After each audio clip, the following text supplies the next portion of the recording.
A paz do Senhor, família, que Deus em Cristo vos abençoe e que o poder e o revestimento do Espírito Santo de Deus esteja sobre as vossas vidas. Eu venho, através desse vídeo, assunto na mesa, episódio, capítulo de número 5, abranger de uma maneira sucinta e objetiva o livro do Apocalipse. Muitos inscritos do meu canal do YouTube, alguns amigos que me seguem nas redes sociais, eles me chamam no particular e falam: pastor, eu tenho uma dificuldade muito grande de interpretação, de aplicar, de leitura, até mesmo do livro de Apocalipse. É claro que futuramente eu vou estar fazendo um panorama do livro de Apocalipse, do capítulo 1 ao capítulo 22, aonde vai ser uma série com episódios. Assunto na mesa, Apocalipse, episódio capítulo 1, capítulo 2, capítulo 3 e assim sucessivamente.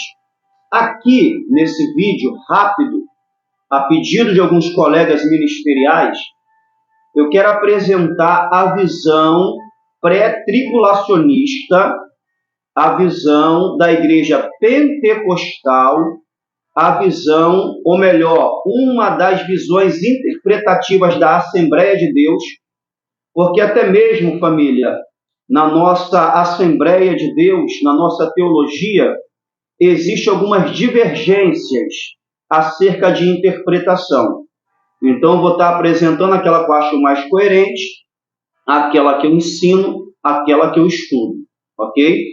Para quando você abrir o livro do Apocalipse, não ter tanta dificuldade para você entender acerca do mesmo. Espero poder contribuir para o vosso ministério, espero ter uma ferramenta da parte de Deus para poder ajudar para as vossas vidas. Como pessoas me chamaram no particular, que tem até dificuldade na leitura do livro de Apocalipse, eu vou trazer aqui algumas ferramentas, eu vou trazer aqui algumas escolas para assim poder estar contribuindo para o vosso ministério. Amado, o livro do Apocalipse, para você entender, para você fazer uma leitura, você tem que entender que o Apocalipse ele é literal, o Apocalipse ele é figurativo, o Apocalipse usa símbolos, o Apocalipse está no passado, o Apocalipse está no presente, o Apocalipse está no futuro. Então, ao ler o livro de Apocalipse, você vai encontrar dois tempos. O tempo do Cronos. Qual é o tempo do Cronos? É o nosso tempo, é o tempo da raça humana, é o tempo do homem. E no Apocalipse também apresenta o tempo do Kairos, que é o tempo de Deus. Então entenda, quando você está diante do livro do Apocalipse, na sua leitura, na sua narrativa, o Apocalipse vai transitar entre o Cronos, o Apocalipse vai transitar entre o Kairos. Por isso, a leitura é um pouco complicada. Ora, o próprio apóstolo João, que recebe o livro do Apocalipse, o livro da revelação, ele transita entre o Cronos, que é o tempo do homem, e ele transita entre o Kairos, que é o tempo de Deus. O Cronos, o tempo do homem, tem milésimo, segundo, minuto e horas. O Cronos, o tempo do homem, tem dia, semana, mês e ano. Pastor, e o Kairos, que é o tempo de Deus? É eternidade. Deus é atemporal. Deus, ele transita no tempo. O Deus do Kairos, hoje nós estamos no dia 31 de agosto de 2024. O Deus a qual cremos, o Deus da Bíblia, o imutável, amados, ele já está em 2050. Ele já está em 3000, se assim a Terra durar esse tempo. Então, por isso que é um pouco complicado. Então, o próprio João, ainda no primeiro século, porque a data do livro de Apocalipse, para você poder se mapear um pouco, é do ano 95 ao ano 99, antes da virada do primeiro século. Então, João vai escrever o livro do Apocalipse, ele vai receber a revelação na ilha de Patmos, transitando do ano 95 ao ano 99, antes da virada do primeiro século. Imagina naquele tempo, João ele é arrebatado em espírito, João ele entra no êxtase espiritual e ele começa a transitar entre o Cronos, que é o tempo do homem, ele começa a transitar entre o Kairos, que é o tempo de Deus. Dito isto, você já entendendo e você já tendo essa mentalidade acerca de Apocalipse, eu vou tentar resumir do capítulo 1 ao capítulo 22, para poder te ajudar na sua leitura. Entenda, assunto na mesa, um resumo do livro do Apocalipse. Família, do capítulo 1 ao capítulo 3, do capítulo 1 ao capítulo 3 é Cronos. Do capítulo 1 ao capítulo 3, dentro da história já aconteceu. Do capítulo 1 ao capítulo 3, a palavra eclésia, que significa igreja, vai aparecer por cerca de 19 vezes. Presta atenção, do capítulo 1 ao capítulo 3, eclésia, a igreja, vai aparecer por 19 vezes. A partir do capítulo 3, que se inicia o capítulo 4, que começa a entrar no Kairos, aonde João é arrebatado, aonde João é levado para a eternidade, a palavra igreja não aparece mais.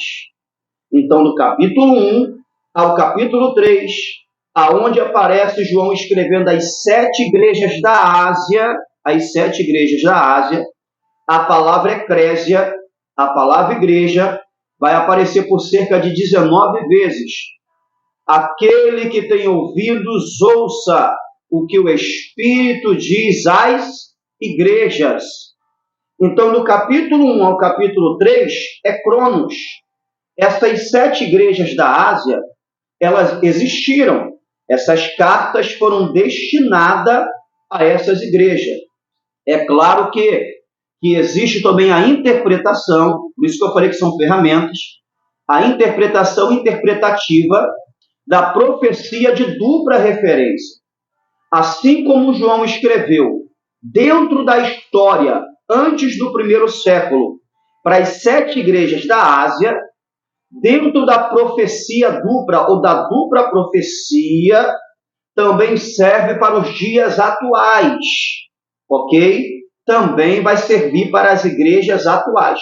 Toda instrução, toda repreensão, toda orientação que João escreveu através das cartas às 7 igrejas da Ásia, algo que já aconteceu na história do capítulo 1 ao capítulo 3, também na profecia de dupla referência, pode se aplicar aos nossos dias de hoje. Isso é contextualizar o texto. Isso é contextualizar as narrativas para os nossos dias. Dito isto, então do capítulo 1 ao capítulo 3, história já aconteceu. João escreveu as 7 igrejas da Ásia. A palavra eclésia vai aparecer por 19 vezes. Agora, olha que interessante. Quando vem a promessa à igreja de Filadélfia, que o Senhor vai guardar da hora, não é na hora. O Senhor vai guardar da hora, da grande provação, da grande tentação, da grande tribulação que há de vir no mundo inteiro. Quando chega no capítulo 4, até o capítulo 19, não aparece mais a palavra eclésia, não aparece mais a palavra igreja. Então entenda, do capítulo 1 ao capítulo 3, a palavra eclésia, a palavra igreja, vai aparecer por 19 vezes. Quando Deus faz a promessa no capítulo 3, acerca de guardar a igreja da hora da provação, da tentação, vamos entender que é a grande tribulação que há de vir sobre o mundo, que está registrado em Mateus, capítulo de número 24, e ao decorrer de todas as páginas da Bíblia, existem alguns spoilers da grande tribulação. Então, no capítulo 4, aonde o apóstolo João é arrebatado, é uma tipologia, é uma figura, é um modelo do arrebatamento da igreja. É como se fosse o corpo, a igreja, o organismo sendo arrebatada. É por isso que no capítulo 4, onde João é arrebatado em espírito, após o capítulo 4 até o capítulo 19, a palavra igreja, a palavra eclésia não vai aparecer mais. Quando vai se destinar ao povo de Deus que está nesse período de grande tribulação, é aos santos. Então, amados, do capítulo 4 ao capítulo 19, do capítulo 4 ao capítulo 19, sendo bem preciso, porque o capítulo 4 e o capítulo 5 é atemporal.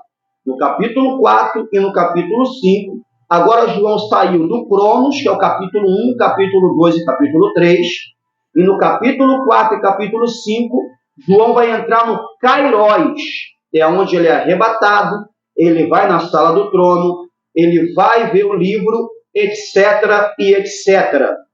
Então, capítulo 1, capítulo 2 e capítulo 3 de Apocalipse, Cronos. Capítulo 4, capítulo 5, atemporal, o tempo da eternidade. Do capítulo 6 ao capítulo 18 é o período da grande tribulação. Deixa eu detalhar, porque a minha intenção é você entender o Apocalipse. Capítulo 1, capítulo 2, capítulo 3. Cronos.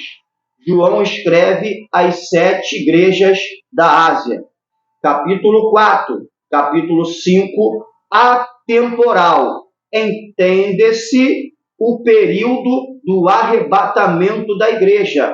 Entende-se o período do tribunal de Cristo e das bodas do Cordeiro.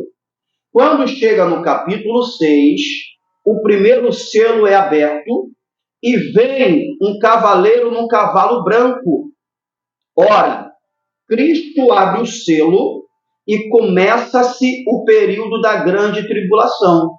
Esse cavaleiro do cavalo branco é o anticristo, que vai fazer um acordo entre Israel e a nação árabe, um acordo mundial, e ele vai apresentar uma falsa paz. Então, no capítulo 6 começa a grande tribulação. Esse cavaleiro do cavalo branco não é Cristo, não é Jesus, como algumas linhas interpretativas interpretam.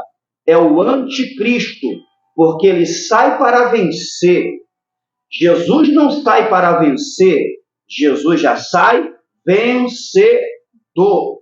Jesus não sai com um arco, Jesus ele quebra o arco, ele corta a lança e queima os carros no fogo. Então, do capítulo 6 ao capítulo 18, inicia-se a grande tribulação. É do capítulo 6 ao capítulo 18 que vai aparecer as 2 testemunhas.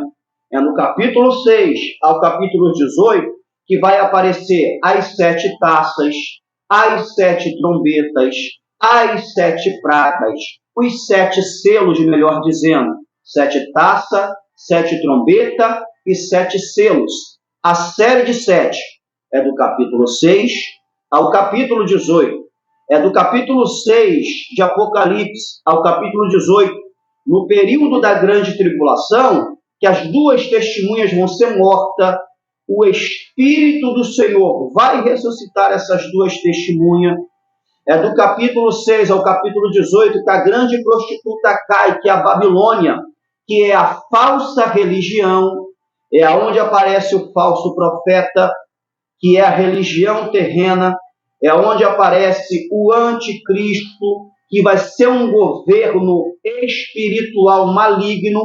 Então, do capítulo 6 ao capítulo 18, é o período da grande tribulação. Quando chega no capítulo 19, a igreja aparece no céu, na boda do Cordeiro. E aí a Bíblia vai dizer que no capítulo 19, agora esse cavaleiro do cavalo branco já sai vencedor. O cavaleiro do cavalo branco do capítulo 6 de Apocalipse, aonde se inicia a grande tribulação, é o anticristo. O cavaleiro do cavalo branco do Apocalipse capítulo 19, que no seu manto e na sua coxa está escrito: Rei dos Reis e Senhor dos Senhores, é o Cristo, é o Senhor dos Exércitos, é o Todo-Poderoso. No capítulo 19, vai apresentar as bodas do Cordeiro, que a gente vai entender, e presta atenção no detalhe, enquanto está ocorrendo os 7 anos de tribulação na terra, a igreja está na boda do Cordeiro no tribunal de Cristo.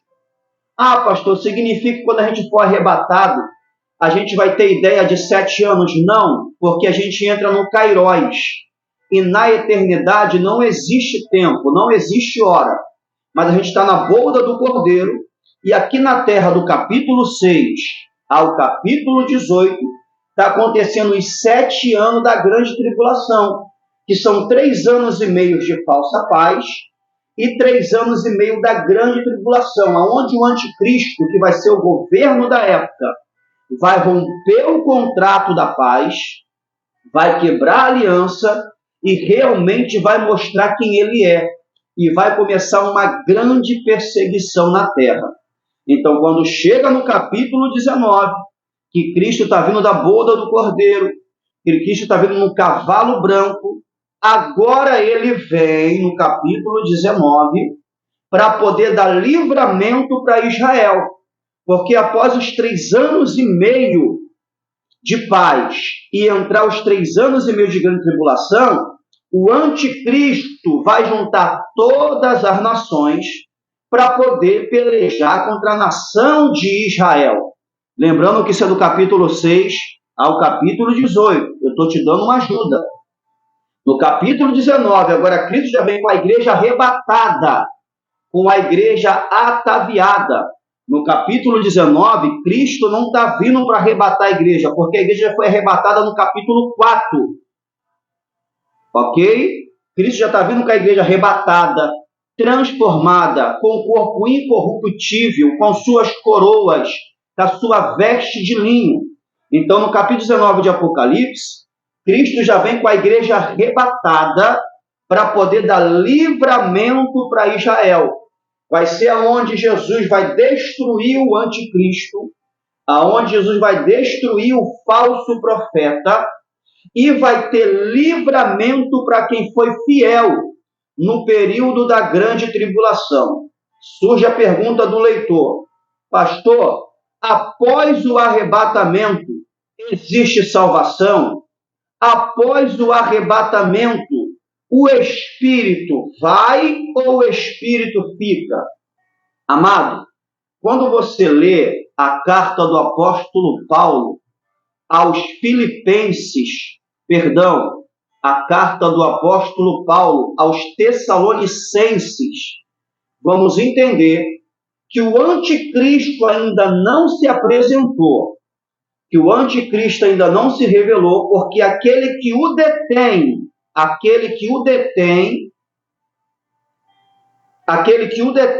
impede do anticristo aparecer.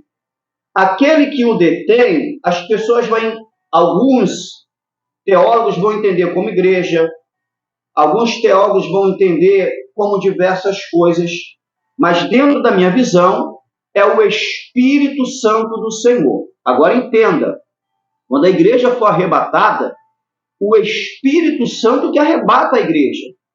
Jesus vem arrebatar a igreja, mas é o Espírito Santo que conduz. Como que vai ser no período da grande tribulação? o Espírito Santo vai voltar a trabalhar, a ter a sua função como era na antiga aliança, como era no Antigo Testamento. Ele vai trabalhar esporadicamente, porque é o Espírito do Senhor que ressuscita duas testemunhas. É o Espírito do Senhor que sela os 144 mil. Então, na grande tribulação, ainda que a igreja foi arrebatada, o Espírito Santo vai estar trabalhando. Porque quem convence o homem do pecado é o Espírito Santo do Senhor.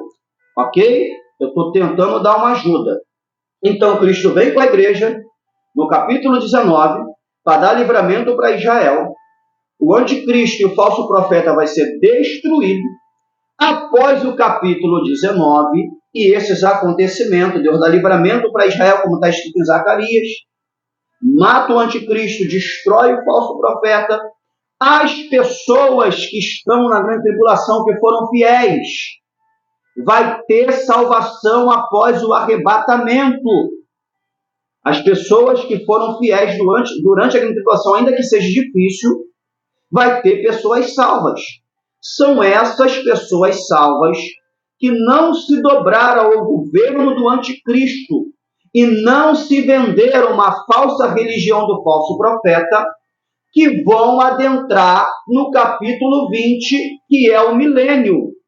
No capítulo 20 de Apocalipse, inicia-se um milênio, aonde Cristo vai reinar na terra com a igreja glorificada e com aqueles que foram salvos da grande tribulação com corpos mortais.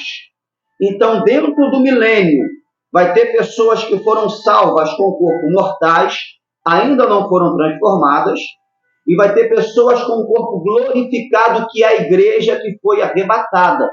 Então, no período do milênio, e aí é onde acontece o que o profeta Isaías vai deixar descrito, que os animais vão perder a sua ferocidade, os animais não vão ser mais ferozes. É onde a criança bota a mão na boca do leão, é onde a pessoa vai andar com animais que têm a sua natureza de matar, a sua natureza de sobreviver, não vai existir mais. É no milênio. E no milênio, tem pessoas com corpos naturais e tem pessoas com corpo glorificado, que é a igreja. É por isso que, quando Satanás é preso no milênio e ele é solto, quem ele engana? A igreja que está com o corpo glorificado? De forma alguma, gente. Quem ele vai enganar? As pessoas que vieram da grande tribulação, do capítulo 6 ao capítulo 18, e adentraram no milênio com seus corpos mortais. Eu creio no milênio literal, 1000 anos. Durante esses 1000 anos, essas pessoas que adentraram no milênio com o corpo natural vão ter filhos, vão gerar. Esses filhos que nascem não vão ter conhecimento pleno de Cristo, ainda que Cristo vai estar reinando de Jerusalém. Então, são essas pessoas que, quando Satanás é solto, são essas pessoas que vão ser enganadas, porque a Bíblia diz em Apocalipse que Satanás vai enganar multidões e multidões de pessoas. Então, são essas pessoas que nascem no milênio que serão enganadas e vão se levantar contra o povo de Deus, a igreja glorificada e aqueles que estão com os corpos naturais servindo a igreja e servindo a Cristo. Aí a Bíblia diz que desce fogo do céu, consome Satanás e todos os seguidores. Entre o capítulo 21 e entre o capítulo 22. Nesse interim, a nova Jerusalém está descendo. Nesse interim, novos céus e nova terra. Nesse interim, vai acontecer o juízo do trono branco, que é o juízo final. Aí sim, todos os mortos, desde Gênesis até o nosso tempo presente, serão ressuscitados para poder passar pelo juízo final e receber a sua sentença que é o dano da segunda morte, que é a morte eterna. Então eu espero ter resumido para você o livro do Apocalipse, eu espero ter contribuído para o vosso ministério. Futuramente, o assunto da mesa vai ser o livro do Apocalipse todo detalhado, capítulo por capítulo, mas eu fiz apenas um resumo para poder granjear para o vosso ministério.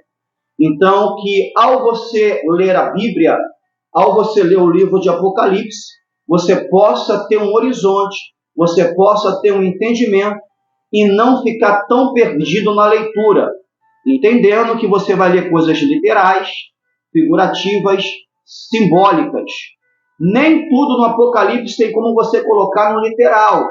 Aquilo que a gente lê no Apocalipse, figura de linguagem, símbolos, e a gente pode trazer para o literal, trazer uma interpretação literal, beleza, mas existem coisas que não vai ter como trazer para o literal. Então, que o Espírito Santo possa lhe abençoar, que eu possa ter contribuído para o vosso ministério. A paz do Senhor Jesus, que Deus lhe abençoe tremendamente. Esse foi o assunto na mesa, o livro do Apocalipse, de uma maneira resumida, e eu apresentando uma forma de leitura, uma forma de visão, para você não ter tanta dificuldade. Paz, que Deus lhe abençoe, paz de Cristo.